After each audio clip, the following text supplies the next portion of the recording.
नमस्कार and welcome back. Biggest geopolitical thriller वो अब शुरू होने वाला है। डीप स्टेट ने क्या किया? उन्होंने पूरा अपना जोर लगा दिया कि किसी तरीके से भारत में गन डाला जाए। मोदी जी ने उनकी गेम जो है डीप स्टेट के घर में वो वापस भेज दी। वो कैसे? आपको याद होगा, डीप स्टेट ने पहले बांग्लादेश में गवर्नमेंट को गिरवाया था। उनकी शेख हसीना को हम उठा के ले आए थे, या उड़ के वो यहां पर आ गई थी। अब शेख हसीना को वापस हम भेज रहे हैं। ये कोई अफवाह नहीं है दोस्तों। इंटेलिजेंस की रिपोर्ट है कि भारत कुछ और अननोन कंट्रीज के साथ मिलकर उनके संपर्क में है और प्लानिंग की जा रही है कि किस तरह से शेख हसीना को वापस बांग्लादेश भेजा जाए। क्यों? क्योंकि बांग्लादेश में पहले आग लगवाई गई, शेख हसीना को बाहर भागने के लिए मजबूर किया गया, और आज जब शेख हसीना वापस वहां जाएगी तो जो आग आज भारत में लगाने की कोशिश की जा रही है, वो डीप स्टेट का जो एक प्रोजेक्ट है बांग्लादेश, उसके अंदर आग लगनी शुरू हो जाएगी। न्यू दिल्ली के अगेंस्ट एक चेस बोर्ड को क्रिएट किया गया, और दिल्ली ने क्या किया? दिल्ली की सरकार ने अपनी चेस बोर्ड खुद बिछा दी है। पूरा गेम पूरी तरह से पलटने की पूरी उसमें फिराक में है।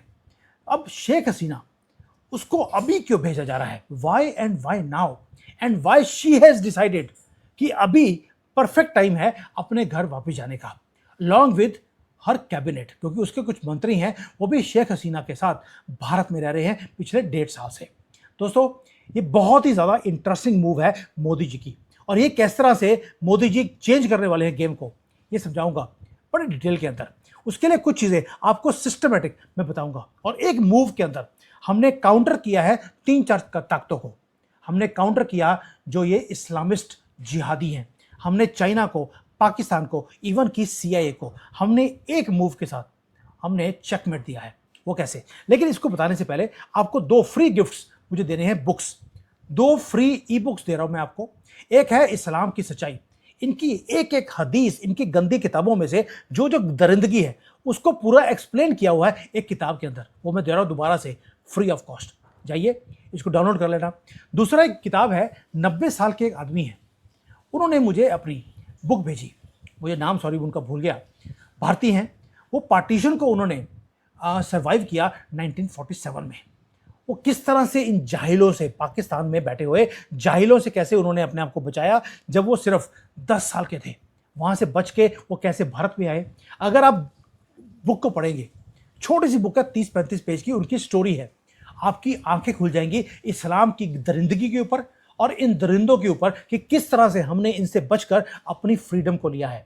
हमें पढ़ाया गया कि चरखे को घुमाएंगे एंड घुमाएंगे, और उससे अंग्रेज डर गए और हमें आज़ादी मिल गई। ये बेवकूफ़ी आप भूल जाइए, ये किताब आपको बताएगी। लिंक्स मैंने मैसेज में डाल दिए, जो नीचे मैसेज है, फेसबुक पे, ट्विटर पे, इवन कि यहाँ पे जो डिस्क्रिप्शन है उस पर मैंने डाल दिया। जाइए डाउनलोड कीजिए, लोगों के साथ इसको फ्रीली आप शेयर कीजिए। अब वापस आते हैं शेख हसीना की मूव के ऊपर। ये क्या किया गया है, पहले आपको याद दिलाता हूँ कुछ चीज़ें। 5 अगस्त ढाका जल रहा था, ये 2 साल पुरानी बात है। हसीना को रातों रात देश छोड़कर भागना पड़ा, और सबको लगा कि जब वो भारत पे आई है, भारत ये बाजी हार गया। वेस्टर्न मीडिया ने खुलकर जश्न मनाया कि उनका जो प्रोजेक्ट था बांग्लादेश को एक्टिवेट करने का, वो एक्टिवेट हो गया है। अब ये जिहादी भारत में गन डालेंगे। वेस्ट बंगाल हमारे कब्जे में जिस दिन आ गया, उसके बाद भारत को तोड़ने का काम हम करना शुरू कर देंगे। ये वेस्टर्न मीडिया की सबसे बड़ी गलती थी, क्योंकि उसने भारत की गवर्नमेंट को भी एक्टिवेट कर दिया। हमें पता लग गया कि आज बांग्लादेश है, फिर वेस्ट बंगाल है, उसके बाद ये आगे आगे बढ़ते ही जाएंगे। दोस्तों, कूटनीति में, जियो पॉलिटिक्स में, जो आपको दिखता है वो होता नहीं, और जो होता है वो कभी दिखता ही नहीं है। ढाका का जो तख्ता पलट था, ये कोई अचानक भड़की हुई कोई आग नहीं थी, ये हम सबको मालूम है। एक बहुत गहरी साजिश थी जिसके पीछे भारत के टुकड़े उन्होंने प्लानिंग करे हुए थे। जो ये बार बार ग्रेटर बांग्लादेश के आपको मैप आ रहा था, नॉर्थ ईस्ट को ये बांग्लादेश में शामिल कर लेंगे, ये ऐसे नहीं आ रहा था। इसके पीछे बहुत बड़े खिलाड़ी थे जो काम कर रहे थे। आज जो देखते हैं आप कि भारत में दंगे हो रहे हैं, ये जो कॉकरोच है ये सारे गटरों में से निकल कर आज गन डाल रहे हैं, ये ऐसे नहीं हो रहा। इसके पीछे पहले बांग्लादेश था, फिर वेस्ट बंगाल को जीतना था, आज दिल्ली की बारी है। यही प्लान था इनका जो आज आपको दिखाई दे रहा है। अब हुआ क्या था? अमेरिका को वहां पर बांग्लादेश में सिर्फ एक सेंट मार्टिन आइलैंड वहां पे बेस बनाना था। चाइना क्या चाहता था? चाइना को चाहिए था बे ऑफ बंगाल के अंदर अपना कब्जा उसने जमाना था, ताकि वो जो ये मलक्का स्टेट है वहां से बच सके। भारत को चारों तरफ से घेरने की पूरी तैयारी हो चुकी थी, ये अब सबको पता है। लेकिन दिल्ली में जो सरकार है वो आंखें बंद करके वो कोई भटूरे चने नहीं खा रहे। उन्हें मालूम था कि क्या आ रहा है, इसलिए हमने पहले वेस्ट बंगाल को जीता, ये कॉकरोचों को सीधा कर लिया जाएगा, चिंता मत कीजिए। ये बच्चे नहीं हैं जो दिल्ली में गवर्नमेंट चला रहे हैं, हर स्टेट ऐसे नहीं जीत रहे। वो करते क्या हैं, अब मैं जब और एनालिसिस करता हूं कि वाई गवर्नमेंट इज साइलेंट, वो दीपके को पकड़ के 2-4 डंडे लगाती क्यों नहीं है? क्योंकि अभी हो क्या रहा है, वो बच्चों को दंगे करने दे रहे हैं। अब कीजिए, कोई दिक्कत नहीं है। कल को क्या होगा, मोदी जी आएंगे पार्लियामेंट में, हमने बच्चों की बात सुन ली, हमें पता लग गया कि हमें अपनी एजुकेशन जो पूरी की पूरी सिस्टम है इसे चेंज करना पड़ेगा। इसलिए बच्चों का दिल रखते हुए हम पूरी एजुकेशन पॉलिसी को हम चेंज कर रहे हैं। यही बात तो हम 75 साल से बोल रहे थे। मोदी जी, कांग्रेस ने वो गंदी सी किताबें हमें पढ़ाई मुगलों के बारे में, आप चेंज कब करोगे? अब इन दंगों की आड़ में ये चीज चेंज की जाएगी। इसलिए जो ये दंगे हो रहे हैं ये बीजेपी वाले हैं, इन्हें मालूम है कि किस तरह से कौन सी चीज को ठीक करना है। इससे आपका एजुकेशन पॉलिसी अब चेंज होने वाली है। पहली बात, मार्क माई वर्ड्स, ये दंगों को यूज किया जाएगा एज अ प्रोटेक्स्ट, ऐसे नहीं है वो चुप करके बैठे हैं।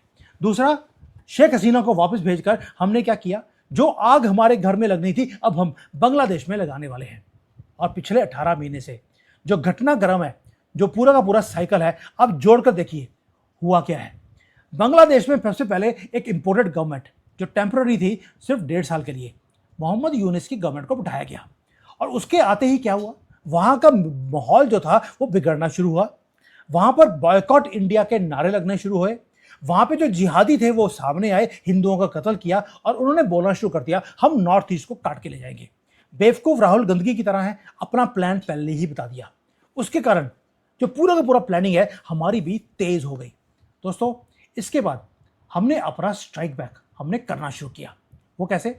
सबसे पहला हमने स्ट्राइक बैक किया, ये जब तक आप कार्यक्रम जो पूरा का पूरा हमने किया है, अगर इसको आप नहीं समझेंगे तब आपको समझ नहीं आएगा कि हसीना को वापस भेजने का मास्टर स्ट्रोक वो क्या है। हमने क्या किया था, जब हमने देखा कि वहां पे जिहादी वो आउट ऑफ कंट्रोल हो रहे हैं, हमने एक ही काम किया। अदानी ग्रुप पावर देता था बांग्लादेश को, हमने वो तार बंद कर दी। कोई हमने वहां पर न एक व्यापारिक हमने बात करी, कोई विवाद किया ही नहीं। हमने क्या बोला, हमने सीधा बोला कि तुम्हारे पास संदेश ये है, पैसे दोगे तो बिजली आएगी, पैसे दोगे तो चावल पहुंचेंगे, बिल नहीं चुकाया बिजली बंद रहेगी। पूरा बंद जो बांग्लादेश है उसको अंधेरे में हमने डूबने दिया। ये सिर्फ एक शुरुआत थी, ये था पहला हमारा काउंटर मूव डीप स्टेट को भी और बांग्लादेश को भी। क्योंकि इसके बिना हमें पता लग गया कि जब तक इनकी पैसे बंद नहीं होंगे, ये पत्तों की तरफ बिखरने शुरू नहीं होंगे, ये कदमों में आपके नहीं आएंगे। आप देखिए, बांग्लादेश में जब बिजली बंद हुई, उनका गारमेंट का जो उद्योग था वो तबाह होना शुरू हो गया। ये हम सबको मालूम है। जो फॉरेन के ऑर्डर थे वो लगातार इनके खत्म होते गए और सारे ऑर्डर आए भारत के पास। जो उसके साथ साथ एक काम और हुआ, जो इंटरनेशनल एजेंसी है जैसे कि IMF, मोहम्मद यूनुस गया था वहां पे भीख मांगने के लिए, क्योंकि मोहम्मदों की तो आदत होती है भीख मांगने की। वहां पर भी हाथ खींच लिया गया कि आपको पैसे नहीं मिलेंगे, क्योंकि कंट्री के अंदर ऑलरेडी ना बिजली था, ना पानी था और ना ही वहां पे कोई तरक्की थी। IMF ने पैसे नहीं दिए, कोई भी टर्म्स पूरी नहीं हो रही थी। और IMF में बैठा कौन है, मुझे आपको बताने की जरूरत नहीं है कि वहां पर आजकल भारतीय बैठा है। दोस्तों, सड़कों पर इसलिए जो पहले एक शेख हसीना की गवर्नमेंट को भिगवाने के लिए या भागने के लिए मजबूर करने के लिए एक काम किया गया, वो दोबारा से प्रदर्शन वो शुरू हो गए। यही तो हम चाहते थे कि डीप स्टेट ने हमारे यहाँ पे गंद डलवाना था, हमने पहले वहां पर गंद डलवाया। नई सरकार पूरी तरह से बेबस हो गई। भारत ने पहली बार अपनी ताकत दिखाई है बांग्लादेशियों को, क्योंकि क्या बोला, क्या कायदे में रहोगे तो फायदे में रहोगे। और मोदी जी को भी समझा दिया गया, इन मुसलमानों को जूती की नोक पे जब तक आप नहीं रखोगे तब तक ये सीधे नहीं हो सकते। इसलिए ये सीधी आज बातें कर रहे हैं। क्यों? क्योंकि डीप स्टेट का जो पूरा फॉर्मूला है उसको हमने पहले फेल किया। अब आते हैं इसके बाद एक और चीज़ है जो आपको समझनी बड़ी ज़रूरी है। जब हम ये सब कुछ कर रहे थे तो बांग्लादेश के साथ एक काम और हो गया। पाकिस्तान की जो खुफिया एजेंसी है ISI, वो वहाँ पर और तेज़ी से वहाँ पे पहुँचने लग गई। जब यूनेस्को जो सरकार थी वहाँ पर, तो लंदन में यही तारिक रहमान ये वहाँ बैठ के अपने मोहरे ये सेट कर रहा था आईएसआई, सीआईए और चाइना के साथ मिलकर। ये लगा था कि किस तरह से ये वापस आएगा, वहाँ पे प्रधानमंत्री बनेगा और भारत को कैसे ये कॉर्नर करेंगे, क्योंकि वेस्ट बंगाल के इलेक्शन अभी हुए नहीं थे। दोस्तों, आप ये मत भूलना कि दिल्ली के जो सरकार है वो 10 कदम अगली सोच के चलती है। उन्हें मालूम था कि ये जिहादी को बिठाएंगे, मोहम्मद यूनुस के बाद ये रहमान आएगा, ये दोबारा से जिहाद का काम करेगा, इसलिए वेस्ट बंगाल को जीतना हमारे लिए ज़रूरी वो हो गया था। अब आते हैं, ये तो हो गया बेस, अब आते हैं असली खेल के ऊपर जो अब शुरू होता है। वो क्या है? भारत का जो नॉर्थ ईस्ट है वो हमेशा ही निशाने पर रहा सीआईए के, चाइना के और बांग्लादेशियों के, इवन की पाकिस्तान के। सिलीगुड़ी कॉरिडोर भारत का सबसे ज़्यादा कमज़ोर हमारी नस थी।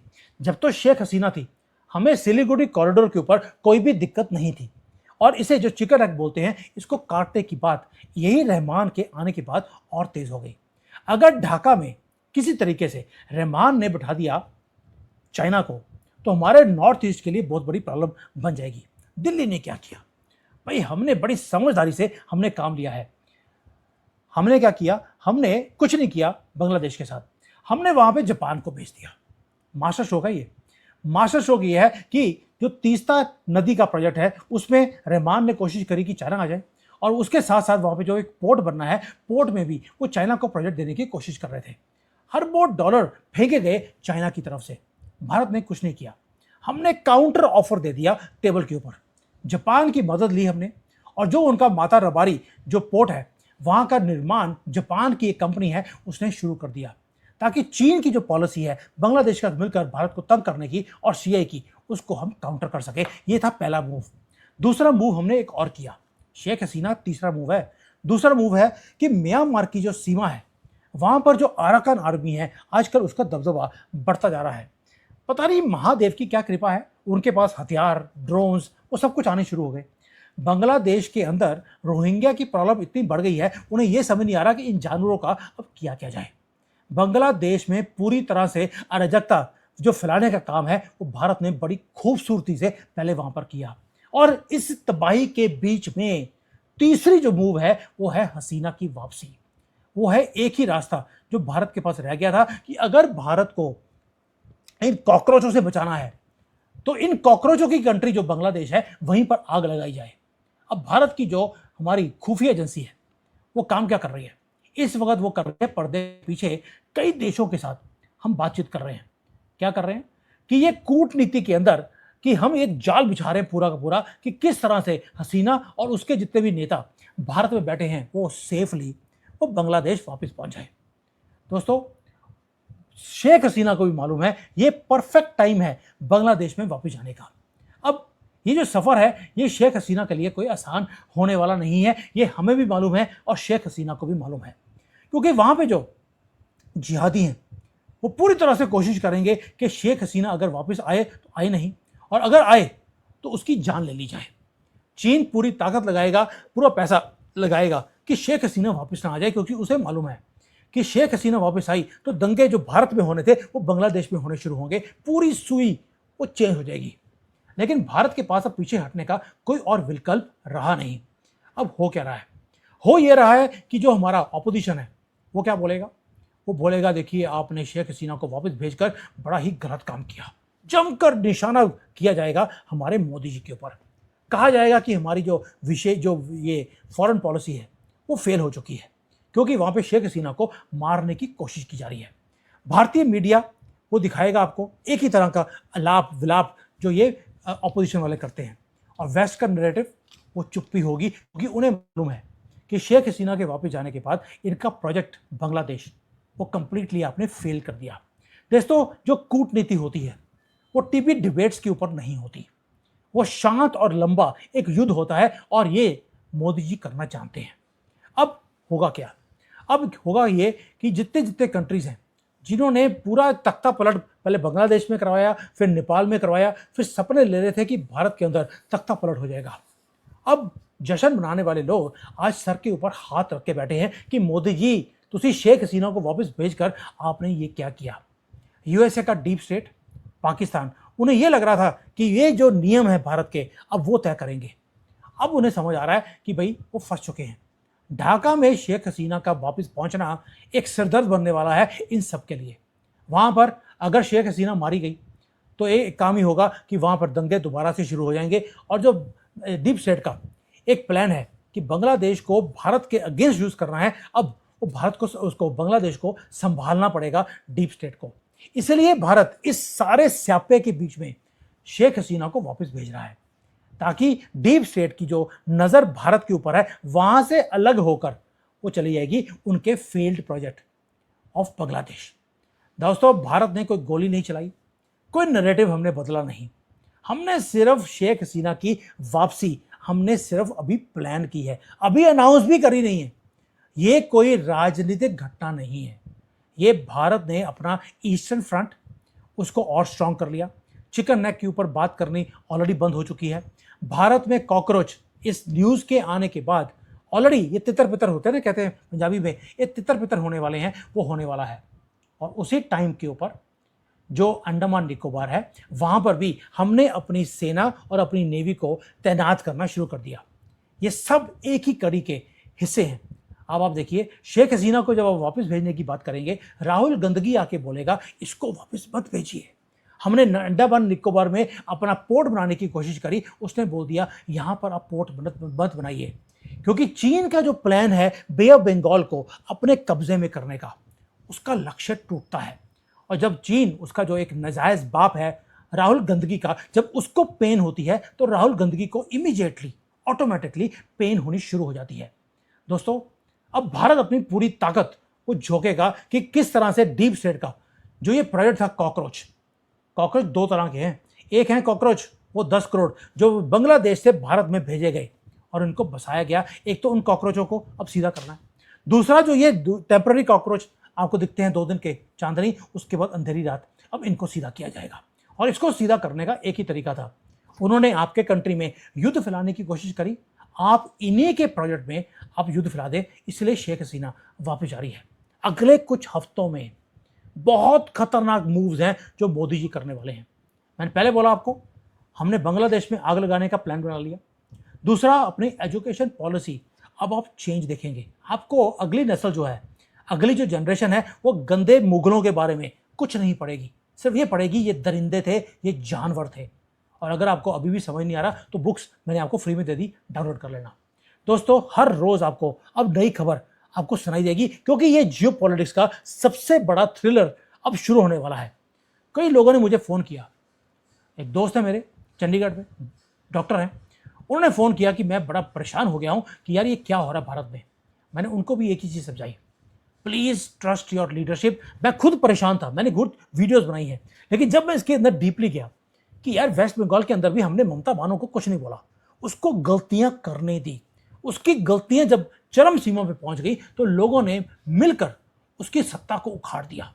और उसको उखाड़ने के लिए जो कुछ करना था मोदी जी ने वो सब कुछ किया। SIR किया, CRPF को भेजा, वहां पर रैपिड एक्शन फोर्स को तैनात किया गया और हम वेस्ट बंगाल को जीत गए और उसके कारण देश बच गया। अब आज भी दिपके हैं या चिपके हैं, ये सबको सीधा किया जा सकता है, लेकिन एक नैरेटिव है, उसको क्रिएट किया जा रहा है। और इसकी आड़ में आपको पूरी एजुकेशन पॉलिसी ऊपर से लेकर नीचे तक आपको चेंज होती हुई दिखाई देगी। सो प्लीज डोंट ब्लिंक, क्योंकि जब तक आप दोबारा से ब्लिंक करने के बाद आंखें खोलेंगे, पूरे भारत की जो एजुकेशन पॉलिसी है, बांग्लादेश का कंग्लादेश हो चुका होगा, यहाँ से 10 करोड़ जिहादी हो सकता है निकले गए हों, इसलिए अपनी आंखें खोल के रखना। अभी और बड़ा कुछ है जो होने वाला है और भारत के खिलाफ बहुत कम होगा, भारत की फेवर में अब चीज़ें आने वाली हैं। यस, हमें अटैक किया जाएगा, मैंने आज भी वीडियो बनाया था, अब अटैक होगा हमारी स्टॉक मार्केट पे, हमारी कंपनीज पे, आप तैयार रहिए। लेकिन ये युद्ध आपको लड़ना पड़ेगा। डीप स्टेट को अगर आपको लड़ना है तो आपको डीप स्टेट के साथ उसी की भाषा में आपको लड़ना पड़ेगा। इसलिए शेख हसीना का वापस जाना हमारे लिए गुड न्यूज़ है। थैंक यू, जय हिंद, वंदे मातरम।